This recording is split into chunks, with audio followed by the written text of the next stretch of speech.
I am going to demonstrate the subs for G7. So here is page 1.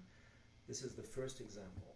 So we have D minor to G7 to C major 7. These are simple 3-note voicings. Meaning I just have the root and the 3rd and 7th on strings 3 and 4. So continuation of example number 1, I have the same shapes but an extra note on the 2nd string. So first we have D minor 9, G13 and C major 7, 9. So again,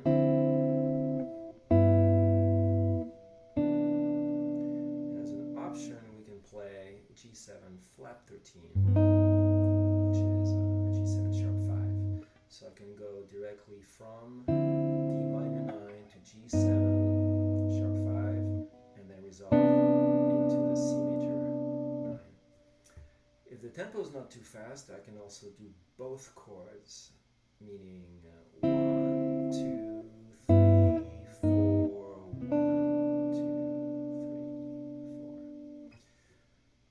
4. Okay, second line, this is still example number 1. I'm playing my D minor 7th up here on the 10th fret. G7, C major 9. Oh, I'm sorry, there's no 9th in it. This is just a C major 7th. Again. And on the same line, I will find again the same shapes. But I have an extra note on the 2nd string, so this is the 5th. D minor 7, G9, and C major 7. And we have a couple options here. Instead of G9, we could play G7 flat 9. And instead of the C major 7, we could also add the 13th on top. So the variations could be, I could keep the A note on top for all 3 chords. That's the 5th of the D, that's the 9th of the G chord, and that would be the 13th of the C major 7 chord. And I could also go combine both types of 9s. So first the major 9th, then the flat 9th, and then resolve into the C major 7. Alright, example number 2. Now we have a G7 going down a half step to G flat 7, back to G7, and then finally resolving to C. So here's the first example. I have a G7 9, 1, 2, 3, 4, 1, 2, 3, 4. Again, G7 9, 2 beats, G flat 13. I go up a half step, turn my G flat into another G chord. And one of the variations here would be to play this G flat 13 and then leave the pinky on that E flat and then play a G7 sharp 5 before resolving into the C major 7. Number 2 again, that would be on line 4. So we find now the G7 chord up here. I'm going down with the same grip, and when I go back to the G7, I'm turning it into a G7 sharp 5 and then resolve to this C chord. That's a 6/9. So in time, 1, 2, 3, 4, 1, 2, 3, 4, 1, 2, 3, 4. By the way, I'm playing all these chords with my fingers, but we can use the pick just as well.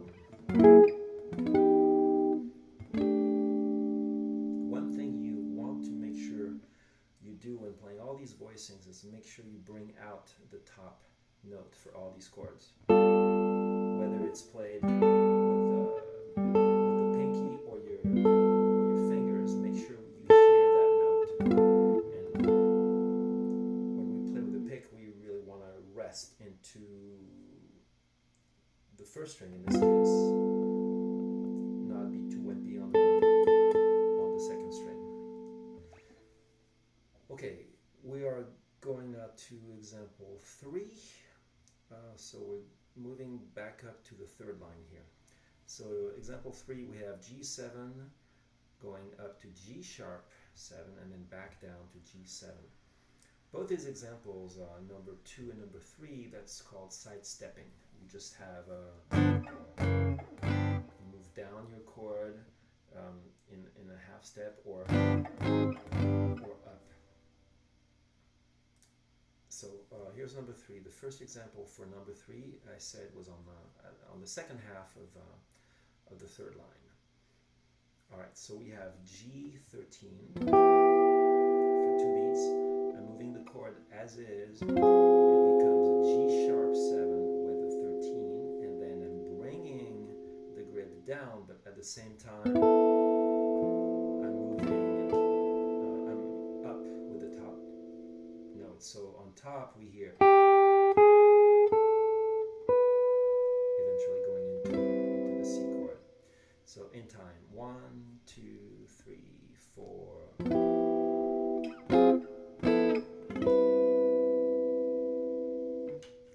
Even though the chord is going up and then back down, the top melody is still ascending. I'm trying to be a little clever here.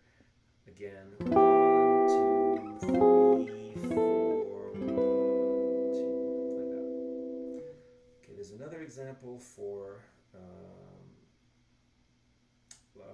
number 3. It would be at the very bottom of the page. I added it later, as you can guess. So here's my G7, and then my G sharp is going to be here, down to G7, and then resolve into C major 7. To make it a little more interesting, I made it sharp 11. So we have C, F sharp, B, E, but we can play it as a regular C major 7. So again in time, 3, 4, 1, 2, 3, 4, 1, 2, 4. So that's it for number 3. Moving on to number 4. So the first one would be on the fourth line.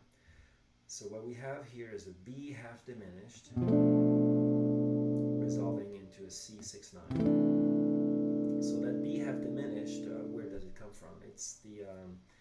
It's the 7th degree in the key of C. So it's a diatonic chord. We're not really playing anything off the wall here. The B minus 7 flat 5 or half diminished is the 7th degree in the key of C major, but it also is often used as a substitution for a G7 chord. And we get this extra color, we get a ninth, a major ninth. So I have my B half diminished and then my G bass. But we don't have to play the G bass. The chord really sounds like a G7. And the other example is another B half diminished up here on the top 4th string, and I will resolve into this chord for the C. That's a major 7th with the 9th and the 13th. It's another one of those chordal voicings, as in 4, quart, 1. These are stacked up fourths. B to E is the 4th, E to A is the 4th, and A to D is also a perfect 4th. And that's a nice sounding chord for some kind of a C major. Alright, that's it for number 4. Moving on to number 5.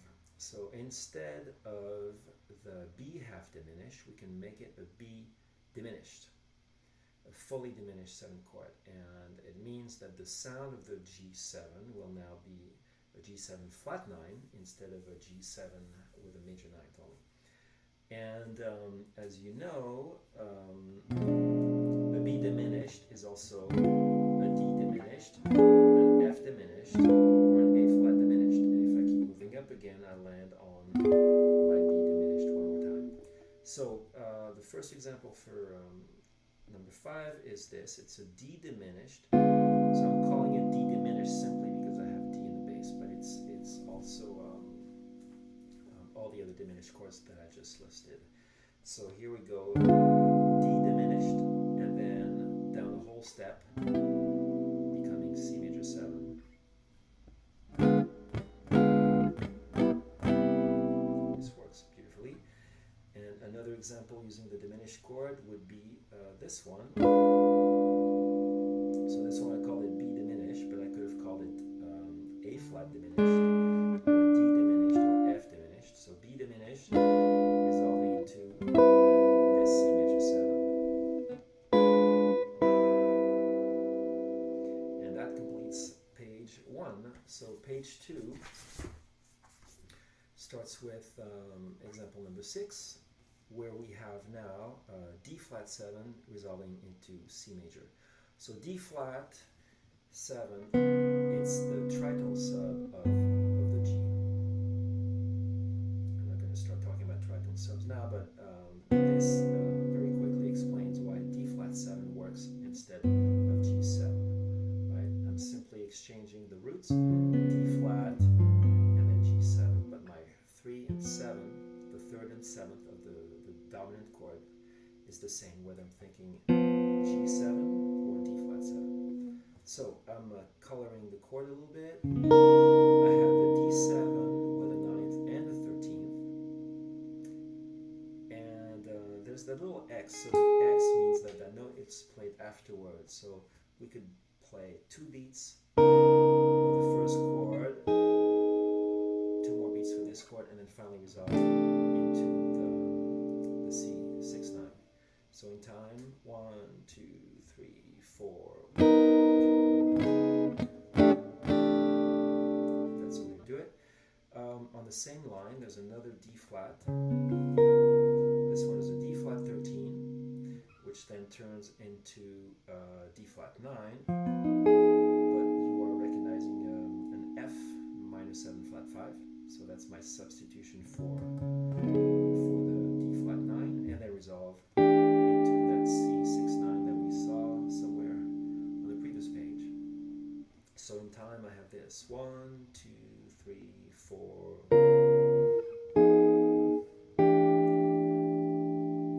I like the bass movement here.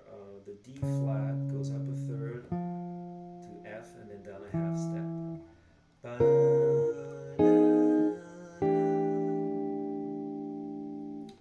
It works well. Number 7, we now have a D minor 7 chord preceding the D flat. And we have then a chromatic bass line going from the D minor down to the D flat down to the C. So we have here D minor 7 with a 9th, D flat 7 also with a 9th, and then C major 7 also with a 9th. And on the same line for number 7, I have a D minor 11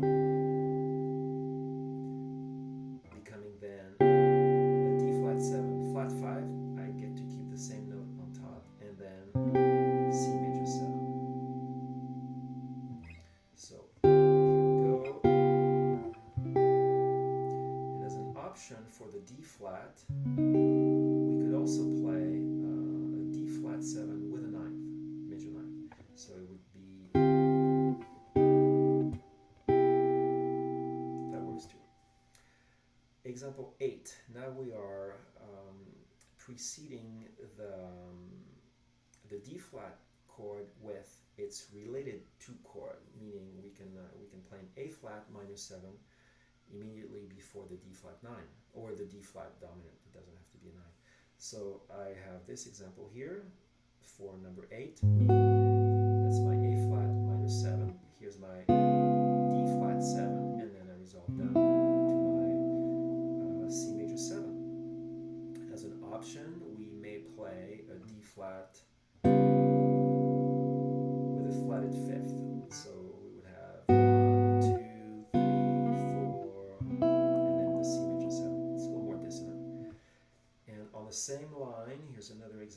for the A flat minor 7. So I'm using the top fourth strings.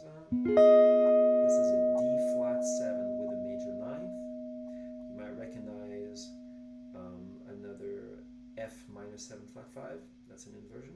And then resolving into this voicing for the C major. This is out of context, this would be an E minor 7 chord, but if I'm thinking over a C chord, that makes it a C major 7 with a ninth. So again in time, 3, 4.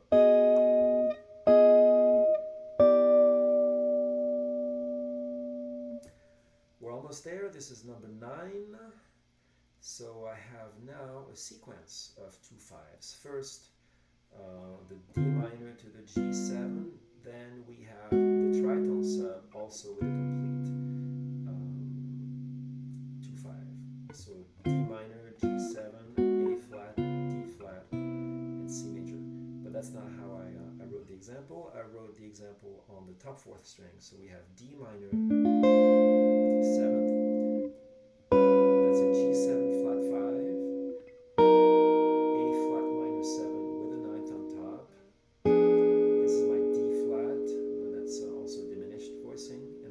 Into this chord for the C major 7, which also happens to be an E minor 7. So in time, 1, 2, 3, 4. Obviously, I have to squeeze in 4 chords into the measure for the dominant chord, so things move a lot more. For the D flat, we also have this option, which is another F minor 7 flat 5. So it could be coming from A flat minor 7 9 to D flat 9, which is also a G7 augmented and has a sharp 5 and a flat 9. But regardless of the root, this voicing works well, and then it resolves really nicely into this C major. And last but not least, number 10, I have another sequence of 2 5s, but now it's a sidestepping thing. So it's really E flat, A flat, D minor, G to C. So the voicings I wrote are E minor, A flat 13, D minor, G7 13, and then resolve to the C 6 9. I wrote the bass notes as options, so we could also simply go like this if there's a bass player. And another option I see is the G13. Instead of G13, we can play a sharp 5. So again, 3, 4, 1, 2, 3, 4, 1. And if I want the bass, 1, 2, 3, 4, 1. And that's it. Those are some of the examples. There are really many possibilities. These are just little samples of what we could do. Hope that helps, and let me know if you have any questions.